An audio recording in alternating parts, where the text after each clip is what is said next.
Assalamualaikum warahmatullahi wabarakatuh. Kami dari kelompok 4, di sini kita akan menjelaskan tentang landasan bimbingan konseling.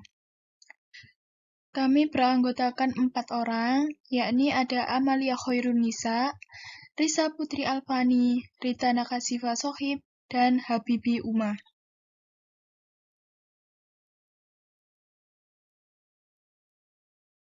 Pengertian landasan bimbingan dan konseling. Landasan di dalam Kamus Besar Bahasa Indonesia diartikan sebagai alas, dasar, atau tumpuan. Adapun secara istilah, landasan sebagai dasar dikenal sebagai fondasi. Jadi, landasan adalah suatu alas atau dasar pijakan dari suatu hal atau suatu fondasi tempat berdirinya sesuatu hal.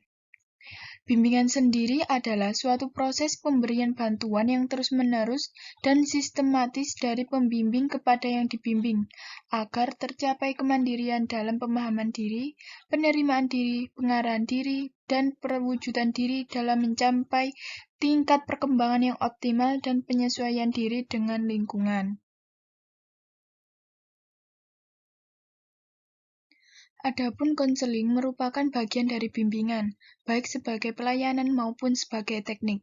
Konseling merupakan bagian terpadu dari bimbingan dua orang individu, di mana konselor berusaha membantu konseling untuk mencapai pengertian tentang dirinya sendiri dalam hubungan dengan masalah-masalah yang dihadapinya pada waktu yang akan datang. Jadi, dapat disimpulkan, landasan dalam bimbingan dan konseling pada hakikatnya merupakan faktor-faktor yang harus diperhatikan dan dipertimbangkan khususnya oleh konselor selaku pelaksana utama dalam mengembangkan layanan bimbingan dan konseling. Ibarat sebuah bangunan, untuk dapat berdiri tegak dan kokoh, tentu membutuhkan fondasi yang kuat dan tahan lama.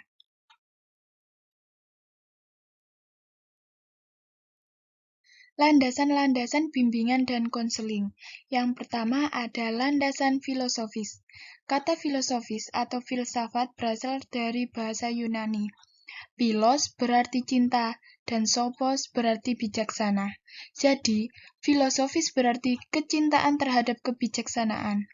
Sikun pribadi mengartikan filsafat sebagai suatu usaha manusia untuk memperoleh pandangan atau konsepsi tentang segala yang ada dan apa makna hidup manusia di alam semesta ini. Yang kedua ada landasan religius. A. Manusia sebagai makhluk Allah. Manusia adalah makhluk Allah yang memiliki sisi-sisi kemanusiaan.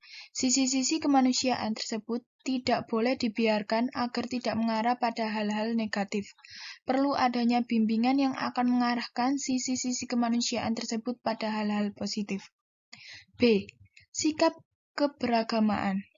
Agama yang menyeimbangkan antara kehidupan dunia dan akhirat menjadi isi dari sikap keberagamaan. Sikap keberagamaan tersebut pertama difokuskan pada agama itu sendiri. Agama harus dipandang sebagai pedoman penting dalam hidup.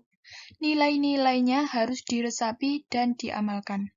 Kedua, menyikapi peningkatan iptek sebagai upaya lanjut dari penyeimbangan kehidupan dunia dan akhirat.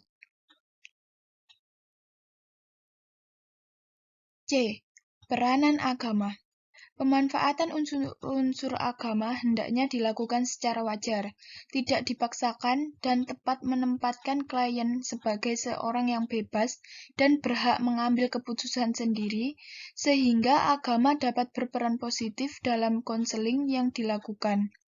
Agama sebagai pedoman hidup, ia memiliki fungsi yang pertama, memiliki fitrah, yang kedua, memelihara jiwa, yang ketiga, memelihara akal, yang keempat, memelihara keturunan. Yang ketiga ada landasan historis. Secara umum, konsep bimbingan dan konseling telah lama dikenal manusia melalui sejarah. Sejarah tentang pengembangan potensi individu dapat ditelusuri dari masyarakat Yunani kuno. Mereka menekankan upaya-upaya untuk mengembangkan dan menguatkan individu melalui pendidikan. Plato dipandang sebagai konselor Yunani kuno karena dia telah menaruh perhatian besar terhadap masalah-masalah pemahaman psikologis individu, seperti menyangkut aspek isu-isu moral, pendidikan, hubungan dalam masyarakat, dan teologis. A. Perkembangan BK di Barat. Sampai awal abad ke-20 belum ada konselor di sekolah. Pada saat itu, pekerjaan-pekerjaan konselor masih ditangani oleh para guru.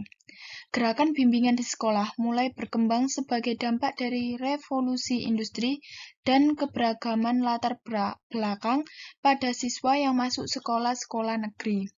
Tahun 1898, Jesse B. David, seorang konselor di Detroit, mulai memberikan layanan konseling pendidikan dan pekerjaan di SMA. Pada tahun 1907, dia memasukkan program bimbingan di sekolah tersebut. B. Perkembangan BK di Indonesia. Layanan BK di industri Indonesia telah mulai dibicarakan sejak tahun 1962. Ditandai dengan adanya perubahan sistem pendidikan di SMA, yakni dengan adanya program penjurusan. Program penjurusan merupakan respon akan kebutuhan untuk menyalurkan siswa ke jurusan yang tepat bagi dirinya secara perorangan.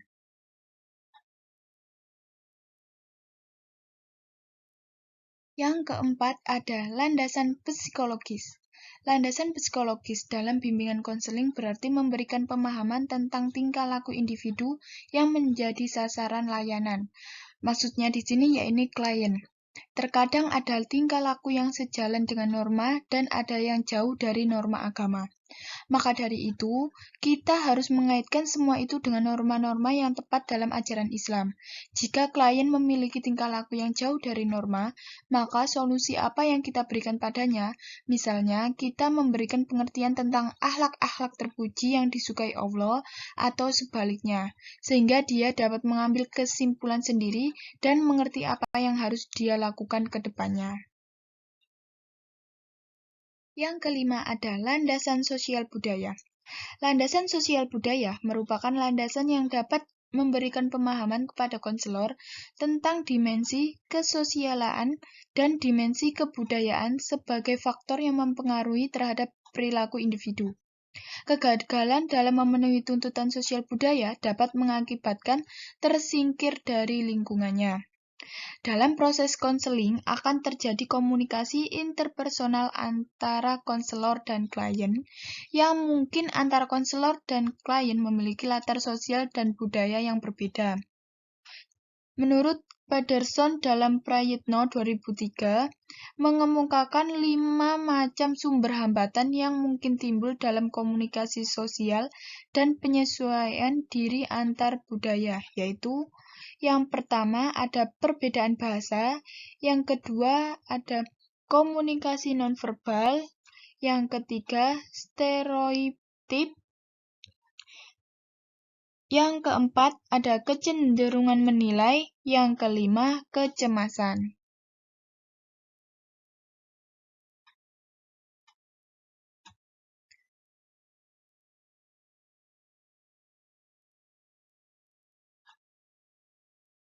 Nah, stereotip itu adalah asumsi terhadap seseorang berdasarkan pengalaman atau keyakinan yang dimiliki sebelumnya. Jika dibiarkan, stereotip ini sangat bisa memunculkan sikap diskriminatif pada seseorang. Yang keenam ada landasan ilmu pengetahuan dan teknologi atau disingkat dengan IPTEK. Pelayanan bimbingan dan konseling merupakan kegiatan profesional yang memiliki dasar-dasar keilmuan, baik yang menyangkut teori-teorinya, pelaksanaan kegiatannya, maupun pengembangan-pengembangan layanan itu secara berkelanjutan. A. Keilmuan bimbingan dan konseling. Ilmu bimbingan dan konseling adalah sebagai pengetahuan tentang bimbingan dan konseling yang tersusun secara logis dan sistematik. Sebagai layaknya ilmu-ilmu yang lain, ilmu bimbingan dan konseling mempunyai objek kajian sendiri, metode pengalihan pengetahuan yang menjadi ruang lingkupnya, dan sistematis pemaparannya. B. Peran ilmu lain dan teknologi dalam bimbingan dan konseling. Bimbingan dan konseling merupakan ilmu yang bersifat multireferensial, artinya ilmu dengan rujukan berbagai ilmu yang lain. Misalnya, ilmu statistik dan evaluasi memberikan pemahaman dan teknik-teknik pengukuran dan evaluasi karakteristik individu. Terus yang biologi memberikan pemahaman tentang kehidupan kejasmanian individu. Hal itu sangat penting bagi teori dan praktek bimbingan dan konseling. C. Pengembangan bimbingan konseling melalui penelitian. Pengembangan teori dan pendekatan bimbingan dan konseling boleh jadi dapat dikembangkan melalui proses pemikiran dan perenungan. Namun, pengembangan yang lebih lengkap dan teruji di dalam praktek adalah apabila pemikiran dan perenungan itu memperhatikan pula hasil-hasil penelitian di lapangan. Melalui penelitian, suatu teori dan praktek bimbingan dan konseling menemukan pembuktian tentang ketepatan, keefektifan di lapangan.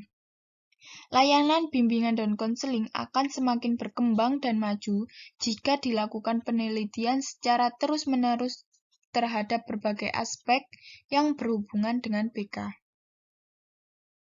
Yang ketujuh, atau yang terakhir, ada landasan pedagogis. Bimbingan dan konseling identik dengan pendidikan. Artinya, ketika seorang melakukan praktek bimbingan dan konseling, berarti ia sedang mendidik dan begitu pula sebaliknya. Pendidikan itu merupakan salah satu lembaga sosial yang universal dan berfungsi sebagai sarana reproduksi sosial. Landasan pedagogis dalam layanan bimbingan dan konseling ditinjau dari 3 segi, yaitu yang pertama ada pendidikan sebagai upaya pengembangan individu, yang kedua pendidikan sebagai inti proses bimbingan konseling, dan yang ketiga ada pendidikan lebih lanjut sebagai inti tujuan bimbingan dan konseling. Kesimpulan, landasan dalam bimbingan dan konseling pada hakikatnya merupakan faktor-faktor yang harus diperhatikan oleh konselor selaku pelaksana utama dalam mengembangkan layanan bimbingan dan konseling. Bimbingan dan konseling ini harus dibangun di atas landasan yang kokoh, karena landasan yang kokoh merupakan tumpuan untuk terciptanya layanan yang dapat memberikan manfaat bagi kehidupan. Landasan adalah dasar-dasar yang harus kita ketahui untuk mengetahui macam-macam kategori masalah yang sedang dihadapi oleh klien. Landasan itu terdiri dari landasan filosofis, landasan historis, landasan religius, landasan psikologis, landasan sosial budaya, landasan ilmiah dan teknologi, serta landasan pedagogis. Itu tadi pemaparan materi tentang landasan bimbingan konseling dari kelompok kami. Terima kasih. Wassalamualaikum warahmatullahi wabarakatuh.